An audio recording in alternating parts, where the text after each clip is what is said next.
Oh, I'm honored. I'm honored to be here. Well, listen, I have the dubious distinction to tell you why I'm up here now. I'm really up here because normally a lot of people look at me as an Olympian or a legend or what have you, and they see me and they always want to rush me for autographs or conversation, what have you.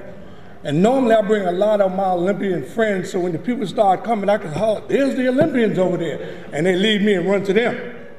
But this time I have some Olympians in the house that I would like to introduce, and their spouses. They're on their leisure time. They don't have to be confronted by the people, but I want to put the spotlight on them now. We have the great Bob Beamon, the first man to ever jump beyond 28 feet in the long jump to accomplish a feat of 29 feet, 2.5 inches. The great Bob Beamon, and Mrs. Beamon is in the back. Bob, would you stand up and take a bow?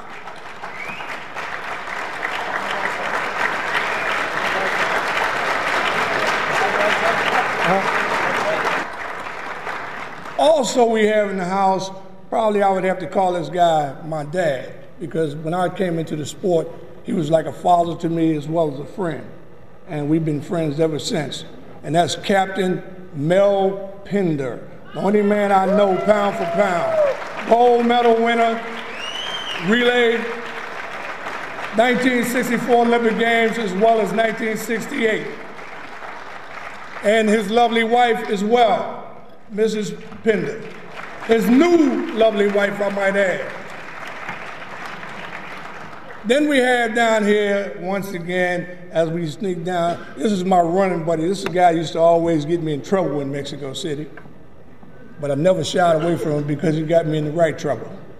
And that's my buddy Leon Coleman, one of the world's top 3 hurlers in 1968 or the 60s era when they had the greatest track and field athletes of its time, Leon Coleman.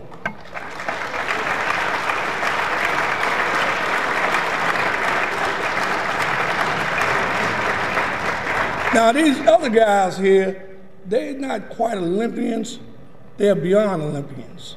They didn't make the team, but they were so great until we brought them in anyway.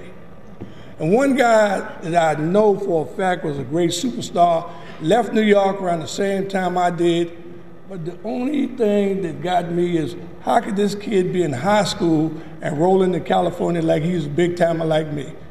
But he proved his way, went to San Jose State as a high school kid and blazed the charts, Mr. Billy Gaines.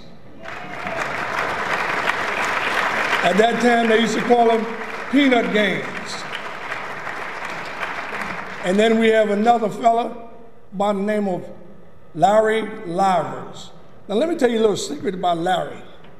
Larry was such a great hurdler, and Larry was running one day and he was at the major meet, and he pulled a bad muscle, a terribly bad muscle, in agony and pain. And I'm the type of guy, if a guy's in pain, I have to give him something to take his mind off the pain. So I roll up to him, I say, Larry Livers, the glory of victory and the agony of defeat. And guess who was standing next to me? Kurt Gowdy from ABC. So that's why you hear the glory of victory and the agony of defeat is based on Mr. Larry Livers. Would you stand? And Larry has his lovely wife with him as well.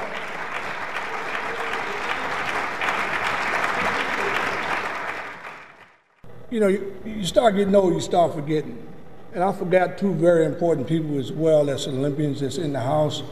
And I really feel bad and ashamed that I did forget them because they're 2 women Olympians. You know, and the women always feel like we slight them anyway, and no harm intended. But I'd like to introduce Marilyn King in the back. You stand, Marilyn? And also, thank you, Marilyn.